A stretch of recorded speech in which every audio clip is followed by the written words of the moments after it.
Hello, everybody. My name is Oliver G. This is the Earful Tower. What's the Earful Tower? Why, it's a show about Paris, hosted by me, an Australian who's lived here for, goodness me, I think 12 years now.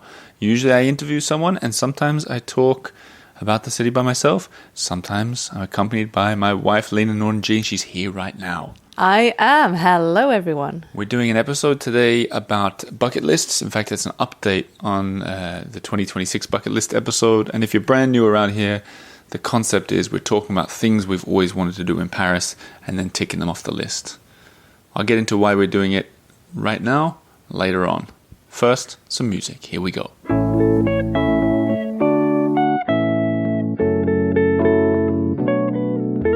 More from Pres Maxson right there. Now, the concept of the bucket list is, I think I'll do a quick catch-up for everyone, is every year we pick 5 things we want to do in the city. These aren't like climb the Eiffel Tower. It has to be things we haven't done. And now that we've been doing this for like a decade, the things get more niche and niche. Not really, or actually, surprisingly new things not. as well, you know. Yeah. And because we only do it, so we do it usually around New Year's, and then we sort of forget about it, the episode throughout the year. Until at the end of the year where we're like, so how did you go? Kind of, yeah. So Yeah. I figured, I got an email from someone called Tracy Wood, and she's one of the newest members in the Eiffel Tower. Welcome, Tracy. Yeah, and what we do is when someone becomes a member, we send them an email, sort of, hey, thanks so much, how you doing? Here's the PDF guide to Paris. Let us know if, you know, we just chat with them a little bit. Yeah. And Tracy sends this message along the lines of, she's coming to Paris in early October. She says, I discovered your podcast this year, late to the game, but that's okay.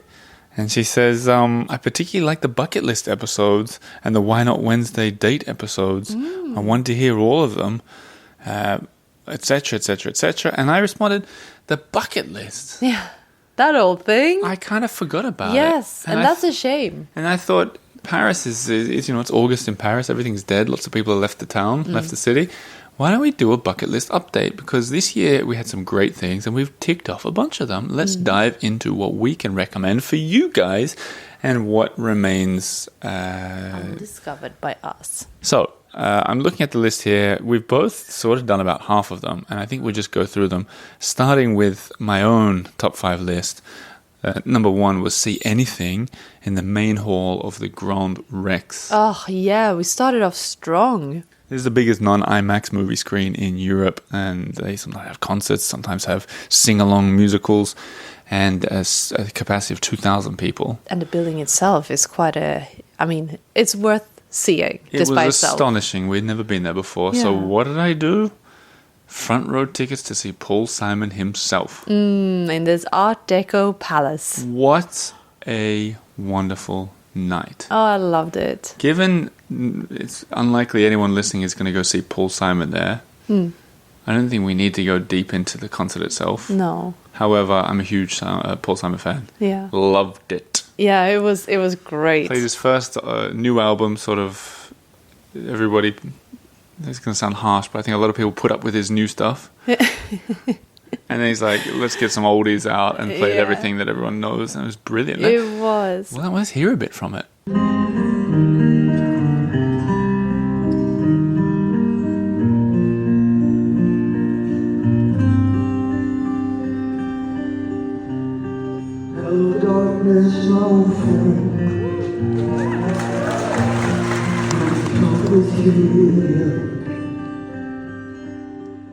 Not bad at all. I mean, he was born in, I think, 1941, so he's...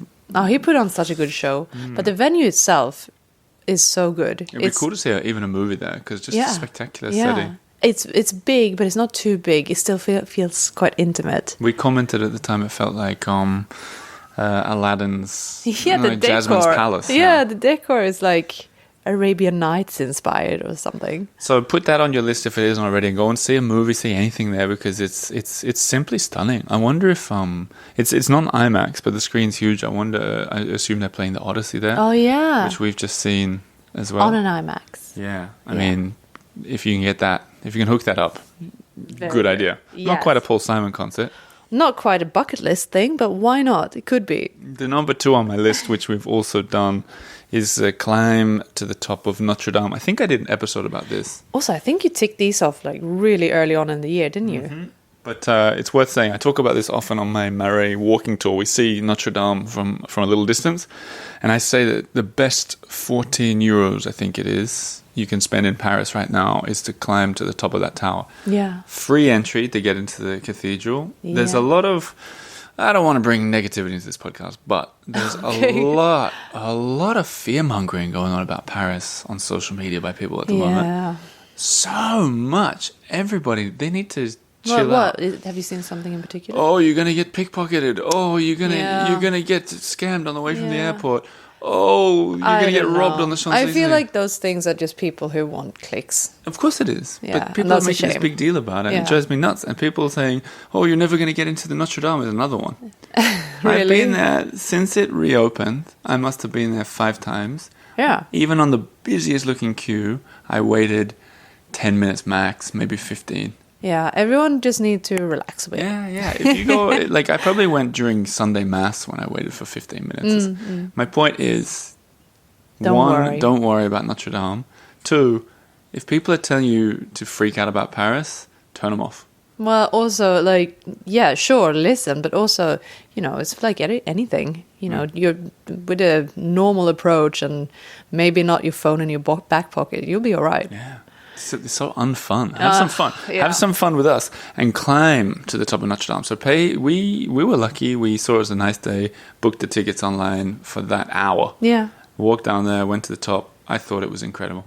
I loved it. I thought it was incredible. It's a spectacular view. This week will be a really good week for me to finally share a simply gobsmacking picture that someone sent from the top of one of the towers in the 1970s. Really? Where health and safety wasn't a concern. That's all I'm going to say. But if you went up there once upon a time, up the tower, do it again now because they've changed a lot, obviously, since I already want to go back. I would do it. Yeah. I mean, it's a little bit of a hike if you're struggling with the stairs, keep that in mind. But, it's not that bad. No, I think you'll be fine. Yeah. And I think, as I said on the video or the podcast episode that we did, the gift shop is on the way up. And you don't pass it on the way down. Yeah. So keep that in mind. Don't buy, multiple, replica stone. So you have to lug it around, you mean? Yeah. Or indeed get something at another shop. The next one I haven't done yet. It's eat at the restaurant Le Bon Georges. And why haven't you done it yet, you think? I was put off because several prominent Parisian people who I quite respect emailed me anonymously immediately when they saw this bucket list and said, do not go there. Not worth it. It's not a shadow of its former self. Ah, shame. And some other people said that was the best restaurant I've been to. We're talking about the one up in Pigalle that... I see it pops up for me a lot on social media and people going in talking about it. And I think it's time that you make your own opinion. That's what I'll do, of course. But I can't say more on it than that. The next one, have a cocktail at Danico, one of the world's best bars, rated in the top 30. What's all the fuss about, I said. And we did. Went. Yeah, we went there. We actually caught up with lovely April Pett. Upcoming guest and long-time friend of the show. We went and had a cocktail with her. Yeah. That was nice. It was really nice. It was kind of like, it was definitely downtime. It was more during the day or early afternoon or something. Yeah, I think we went at so it wasn't exactly a heaving atmosphere. But it's really nice and it's right there by Galerie Vivienne. So... Lovely bar, high ceilings, very good clean area. And fresh, and the cocktails was quite experimental. Yeah, the cocktails are fun. I think the menu was inspired by different regions of France, I think. Yeah, something like that. We went there ages ago, but it was cool. I recommend it. I think I put it. If I didn't put it in my guide already, it will be in next year's one. So Danico is good for a cocktail, great area. I mean, you're also close to. What I'd do is I'd go to the like you said, the Galerie Vivienne, cross to the library. Yes. Richelieu Library. Oh, so good. See the Oval Room. Go upstairs to the Mazarin Room and Museum. Finish with all that. Pop over for a cocktail. And then you can have dinner at, what's it called? Grand Colbert. Yeah. That was nice. If you want like a really grand and glam. We just planned your whole day in the second arrondissement. Just like that, just off the cuff. You know what you could do after the cocktail, preferably before the cocktail? What? Cross over to the first arrondissement and see anything at the Comedie Francaise. Ah, Is it yes, any good? You could. We don't know. I have no idea. It remains on the bucket list. Yeah. But Well, this I've is, also heard that you can just pop in for a guided tour. Does that count? Yep, I think so. You think it counts Or for a visit? This, how I about don't this? know. Do you think this counts? We're talking about the old, I think it's from 1680, the oldest active theatre company in the world. So it's right there, sort of next to Palais Royal, opposite the Louvre. I wonder if this counts. Going in to see a show you know you don't care for, in a language you don't speak or whatever. Hanging around for 5 minutes, ducking out again. Is that disrespectful? Is it? I don't know. Ticking it off.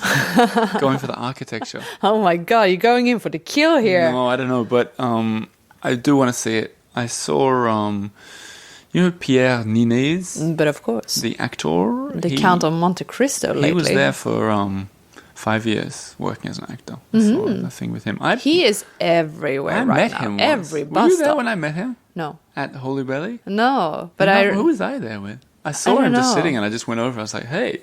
Yeah. And I got chatting to him. He was pretty friendly. I asked him if he wanted to come on my show and he said yes. Yeah. And when a famous actor says yes to these kind of things, Call my agent. yeah, call my agent. I don't want to ever hear from you again. And you know. But he was cool. And then we watched that Comte de Monte Cristo recently. And then I started to read it in French.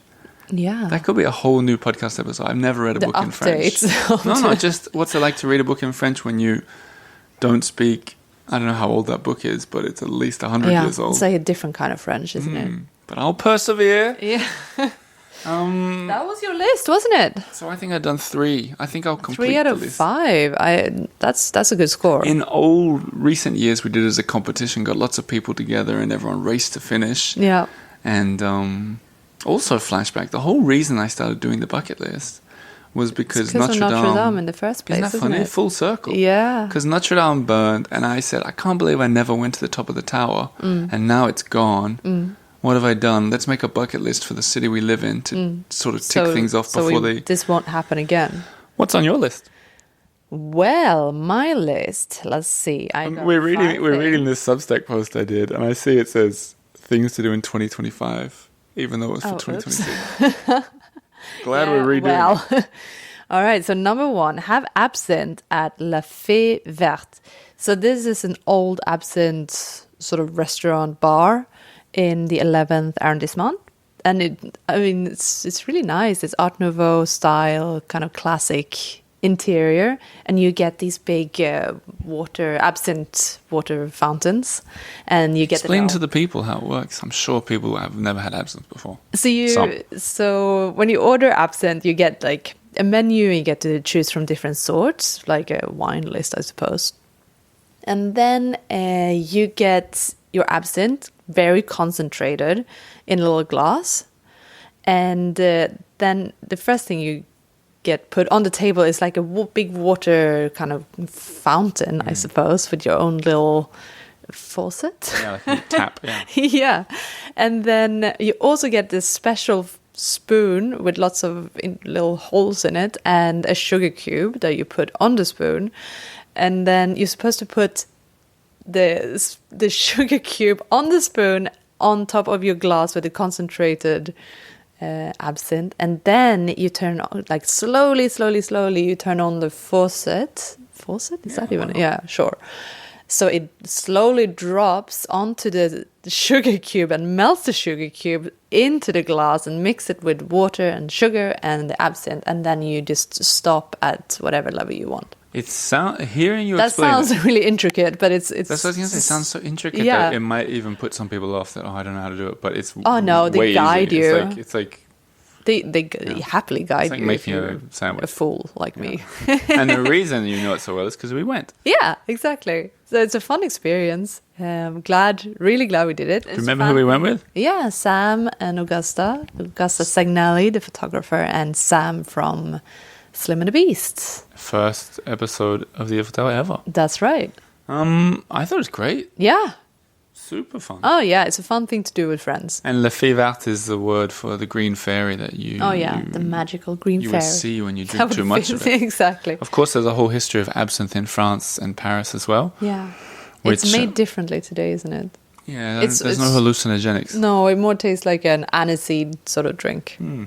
It's fun to go to a bar that's got a kind of theme like that. There's nothing. I had this idea to do an episode about Paris that the locals do, but not. You know, you see those kind of lists, and it's like instead of this restaurant, go to this restaurant. Yeah. But in my list, I would do things that Parisians actually do, like take the metro at 8 a.m, or go to the town hall to fill in a tax return, or like actual what locals do. Paris like a local. Yeah, and this place, you won't find it as glamorous. True, and this place was a local spot. Definitely. I don't think it's a tourist it's off spot. the tourist track. And it wasn't full of tourists at all. I don't know if there are any.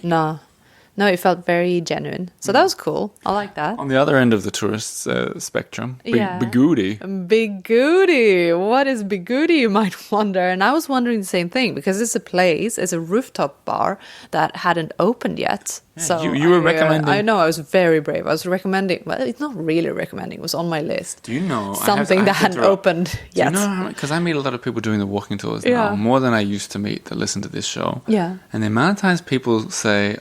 For example, I'm just making this one up, but I went to Bigudi on your recommendation. It was great.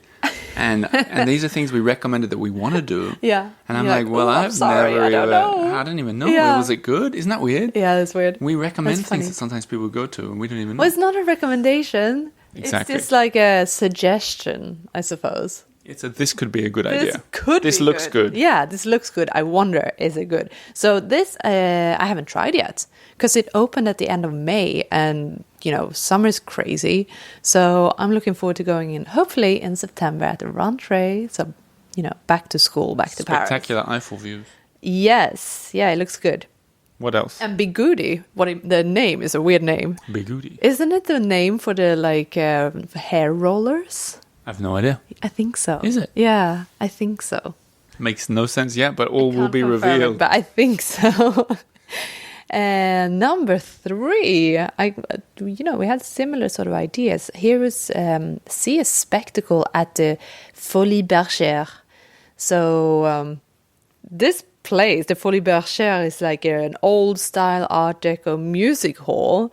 And there's a lot of history in those old walls. So from Josephine Baker to Charles Trenet, a lot of people have performed there. They would have been excellent shows. I know.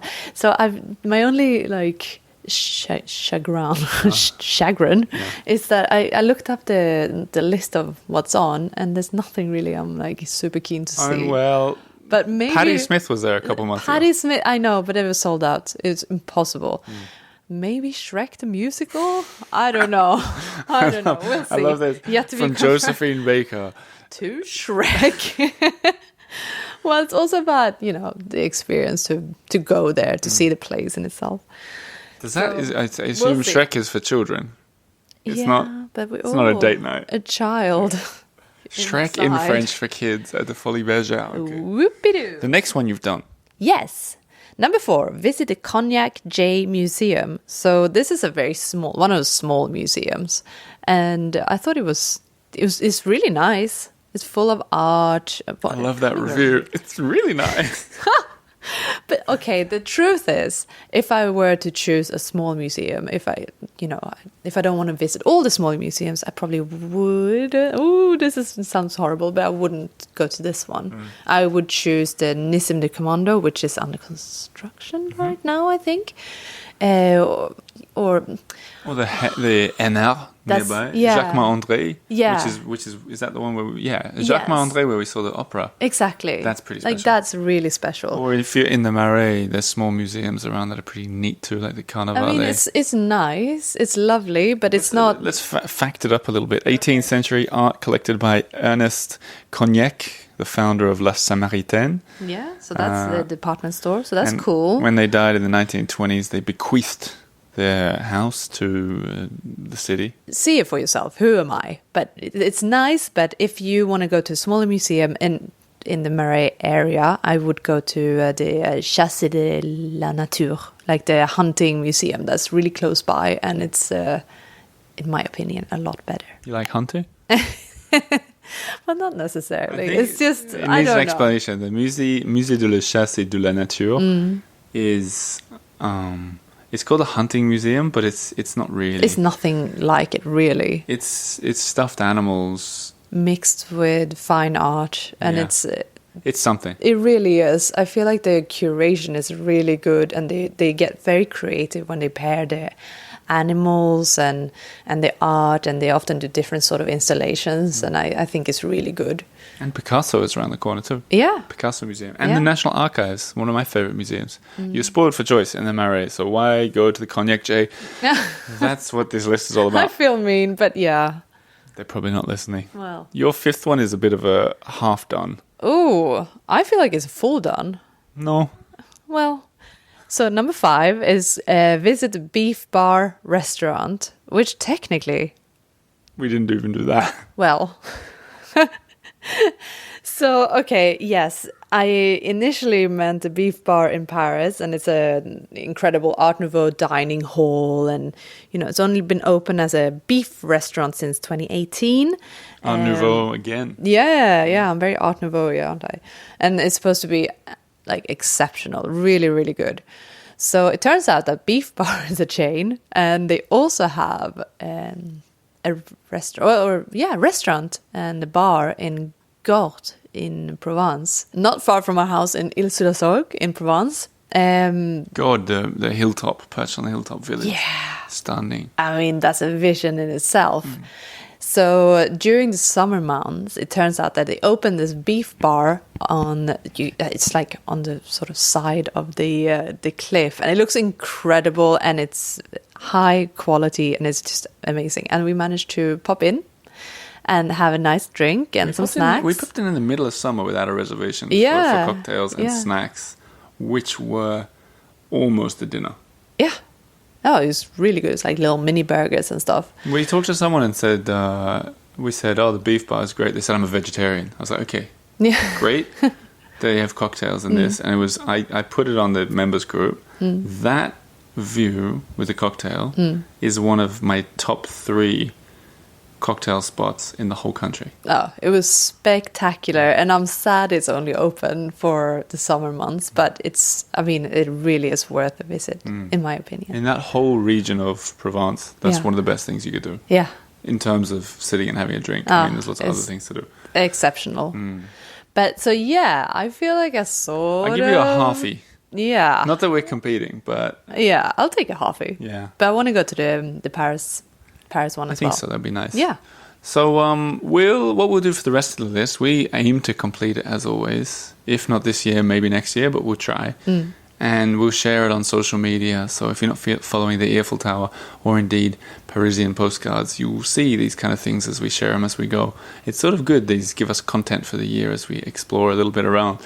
And at the end of this year, we'll do our list for next year. Yeah. So you can kind of play along at home. It's a good way of seeing Paris is adding some tangible things. Exactly. And You things know, that maybe... You don't have to plan out every single minute when you come here, but adding a few sort of key ideas like this. I feel like this is a good... Even if it's your first visit to Paris, like, do the main things, but maybe throw in a new sort of Bigudi. restaurant. Yeah, but really, why not? It's true. If you're coming for your first time, you're like, oh, we're doing the Eiffel Tower, Mona Lisa, Yeah. Musée d'Orsay, Yeah. and the Fée Verte restaurant. Yeah. Restaurant I for mean, some how absinthe. cool is that? I think that's great. And if you come for your 20th time, you maybe have never heard of the beef bar. So, yeah, good little tip.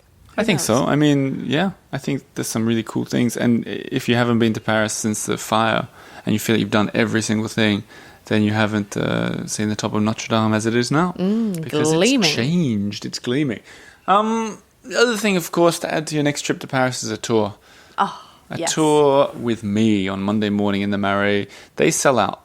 They've been selling out to the degree that the coming up ones in September and even October have... Some of them have sold out and spilled over. So I'm doing tours on other days as well because, I don't know. I don't want people to miss out. Some people message, oh, this is the thing I wanted to do when I came to Paris. You and don't it's want sold to out. disappoint. I go, all right, I'll do one on Tuesday as well. So there's nice. often... I mean, it's a good thing, isn't it? Oh, it's great. It's often opportunities to find more. But the earfultower.com/tours. This episode and the others for the at least for the next month, I think, are all coming out ad-free and early for members on Substack and Patreon. And speaking of next month, we have a big birthday coming up. Oh my goodness. Let's hear more about that in future episodes. Yes, indeed. That'll do for us. Thanks for listening, and we'll be back again soon. Au revoir. Bye.